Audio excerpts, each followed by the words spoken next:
Hello Mzansi and welcome to episode 186 of Farmers Inside Track.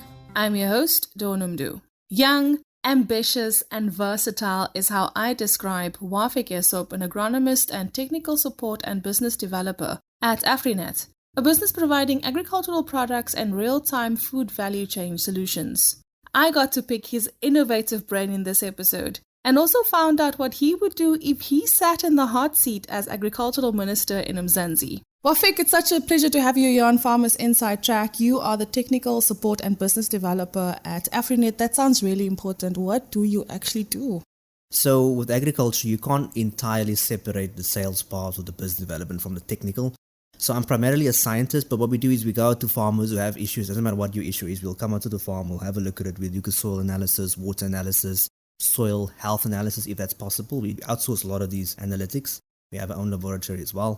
We get the data in, then analyze the data to see what's wrong. But before we analyze the data, I look at the farm, try to figure out what is the problems you're facing. Because if you have a problem, say, with a bit of pythium in your root zone, there's nothing that our products can actually do to help. You're just not doing proper management practices, because that usually happens when you over-irrigate, or that's mostly the cause of it.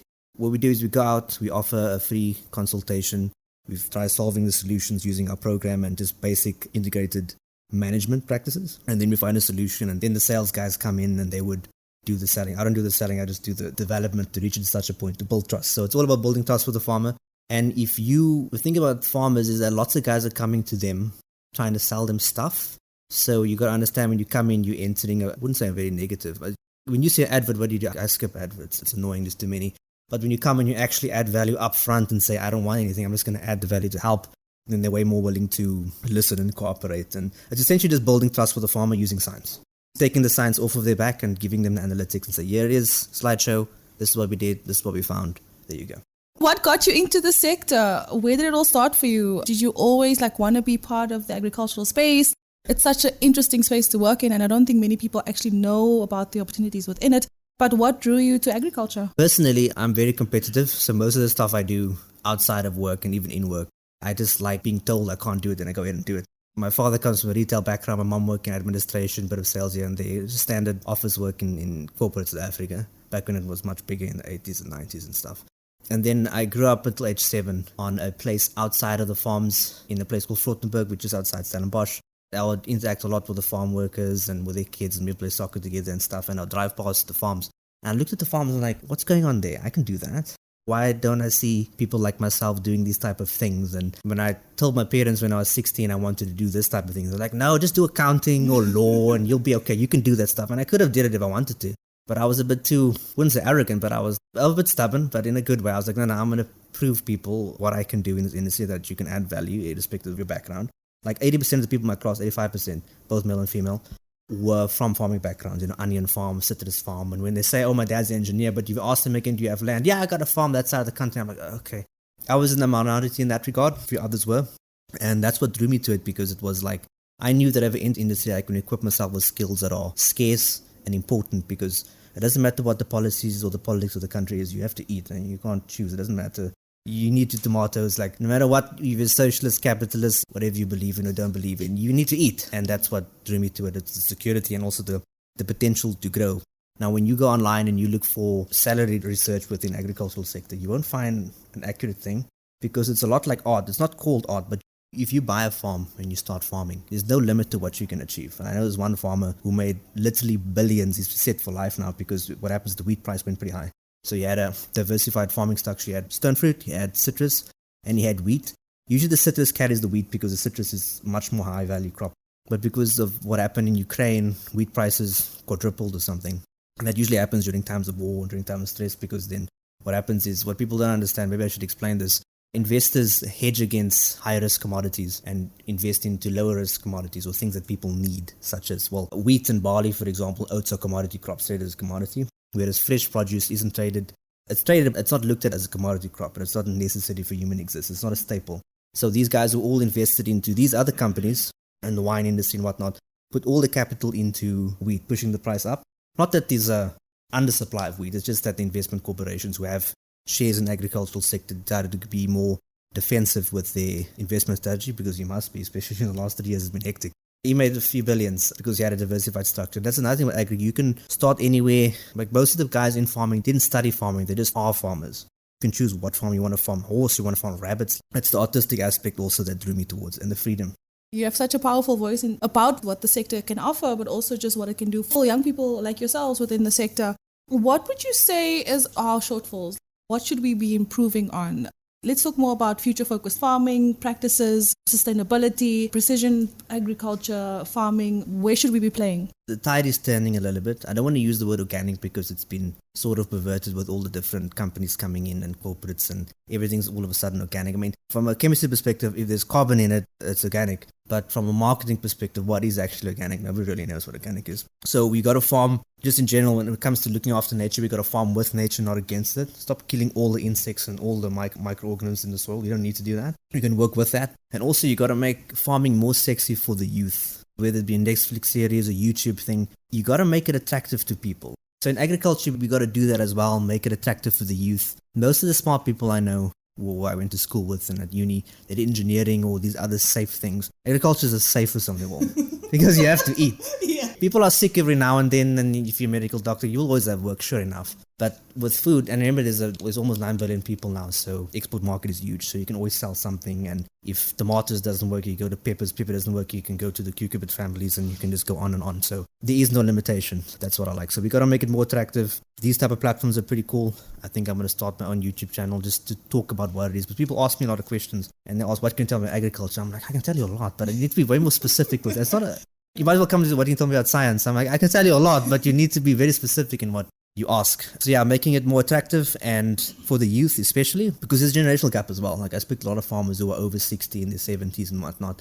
Their children's got, apparently, according to them, no interest in farming, and they did other things, and fair enough. I mean, you can't blame them. Maybe they just don't want to be in the dirt the whole time. Then you have generational gap, and then you get my age group, and now we're entering as well. So that's another limitation we got to fix. It's just the way things were. I mean, a lot of people were forced to because of the geopolitics of South Africa. They were kind of forced to farm and stay in farming families. But when the world opened up and you could do expat work and more companies were investing and stuff, people left the farm life to move to the urban area, which is a trend you see all over the world. Why not? Because things are more easily available. They're not cheaper. They're much more cheaper in the rural area. But that generational gap is an issue. But I think with my generation, more people are getting into it. There was Egbe as well, who's pretty young and he's into it as well. So we need more people like that, more champions, just to show that you can farm and you can do a day job. You can be a teacher and you can farm on the weekend. Like if you go to Lusaka, I was speaking to a guy who was doing investment there. He wanted me to manage a project for him a couple of years back. And he's like, how attractive farming is here in Lusaka, because there would be Facebook groups with hundreds of thousands of people on the Facebook group. And they call themselves weekend farmers. They go to Lusaka, they work their office job, and the weekend they farm. And it's an attractive thing. People are clapping and they're liking and they're loving the posts of office worker, but it also gets their hands dirty because they want that connection. And that doesn't have a negative prejudice to it. I was speaking to this one friend of mine. I told her I did agriculture, and she's like, why would you want to do that? Why would you want to put seeds in the soil? You could do something else. I'm like, you see, that's the problem. We need to make it attractive again, and especially for the youth, and this is part of it. What do you think we should be doing differently in terms of aggressively advocating for this? Finance, land, there's so many, factors to it. But if you were agricultural minister for a day, what do you think you'd do? Yeah, it's a good question. Agricultural minister for a day, what would I do? I wouldn't want to force anything, but I'll give farms like a certain tax cut if they commit to a process of mentorship for the mentees, which we would then vet. So you vet someone, they have their studies, they have some experience, they've proven after doing the psychographic test, like any other HR company, you do a psychographic test to prove you can do the kind of job with your skill set, with your speech, with your intellectual capacity. So they run through those tests. Okay, so you get your qualified candidates. They should be then sent out to farms, and these farmers will then teach them how to farm and mentor them for the year. So what benefit is there in the farmer? Like I spoke about mentorship earlier. There isn't actually a benefit. If I have to mentor someone, I'll do it because I like doing it. But there's only so much time in a day. I can't do it the whole time. I've got other responsibilities. And if you're looking up to someone, the more successful they are, the more busy they are, so less time they have. But if you can incentivize it with a tax cut, that'll be really good for the next generation.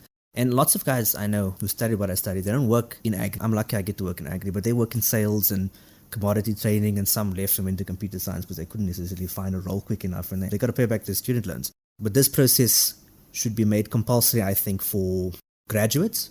Instead of studying for 4 years or 5 years, you're going to study an extra year. That'll be a compulsory internship. Like with medicine, what do? You study for about, I think, 4 years, and then another 2 internship, and then another 2 years of private, but still under a senior doctor, I believe. Might be incorrect with the numbers. but then you become a medical doctor. Agriculture is the same, man. You need a lot of experience in the game.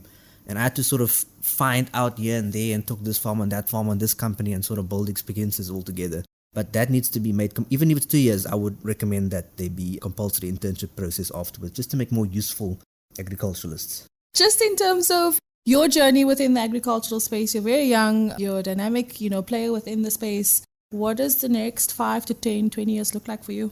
5, 10, 20 years. I've been working mostly technical and advisory roles so far, but I'm looking to get my hands dirty quite literally in the production and the management of farms. It doesn't have to be a big farm, it can be a small farm as well, but I do see myself mixing the scientific method of doing business with agriculture. I think that'll be a really good mix. So I think starting afresh, starting with, I'm probably not going to get a new piece of virgin land, but whatever access to land I'll get, which I will facilitate in the next 5 to 10 years, I definitely see myself just being a farmer and also making it attractive. I will post a lot of things on Instagram and on YouTube just to show people, you can do it. It's a busy life, but what life isn't busy? You're going to get busy anyways. So you might as well choose something you like. Just the last and final message from your side. What would you like to leave our Farmers Inside Track audience listeners with? Something sexy to attract them and attract others. Yeah, well, the sector's really open. If you ask anyone who works in agriculture, and if you go visit the farm, whether it be a guest house and whatnot, you will notice that the people that are there are pretty friendly. And they're not acting, that's how they are, because it's a very difficult industry. You're fighting nature, you're fighting the soil, you're fighting policies that don't work. So if you want to collaborate, I heard another gentleman say earlier today that partnerships are the new currency. It's going to stick with that one. So partner up with your local farmer. If you don't know any farmers, that's probably you should. Everyone should know at least 1 or 2 farmers where you get your food from. If you just go stand on top of your house, I guarantee you'll see a couple of farmers around. You go have a chat with them, ask them what's the problems they're facing, and see how you can help one another. And if you can't help, at least you've made a new friend. Thanks for joining us here on Farmers Inside Track, Wafiq. For more on his journey in agriculture, visit www.foodformzansi.co.za. Next up, and before we let you go, we celebrate this week's hashtag Soil Sister, poultry farmer Phiwokuhle Shabungu. She talks about how being selected for the Corteva Women Agripreneur program has aided in her farming business. What has helped me a lot with the program is that I've met such great women that have been able to actually even also assist me. People that have been in the business, like there's a lady, Lebo Mokwene, she's been in the business and commercializing for years now, I think for like 15, 16 years. And now she's also just been through the same process with IDC, and she's placing her first batch of chickens now in December. So she was able to really take me through and assist me with the IDC application so that I'm able to do it right, because she had already done it. It was more about just passing on what made it work for her, for me to be able to also get the same funding to be granted. There's another lady in the program, her name is Mwana Rachweni, and she's an environmentalist. And for that IDC thing, she was able to also help me to actually put together environmental health and safety part of the application with IDC. For me, the networking part has been the greatest part of it all. She also talks more about how she's giving back to her community. Mostly, obviously, the employment, because we employ people around us for them to be able to also just to feed their families, number one. Number two, our farm is next to a home. And what we do is whatever we do, we farm, we are able to always just on a monthly basis, or every time there's harvest or we have chickens, we're able to just give it to the granny that is looking after the children in the home. And they also, they come and they use our water and things like that, because they don't have like a borehole. Besides that, we then also looking to then train. We want to do some training and development on the farm, especially once that our chicken houses are built and everything, then we're able to bring in some people, whether it's students or community around the area that we're in, to do some training and development on the farm, which we will do for free, just to make sure that we're able to impart the knowledge to other people, especially youth and women. So that's basically the direction that we are trying to head to in terms of community building.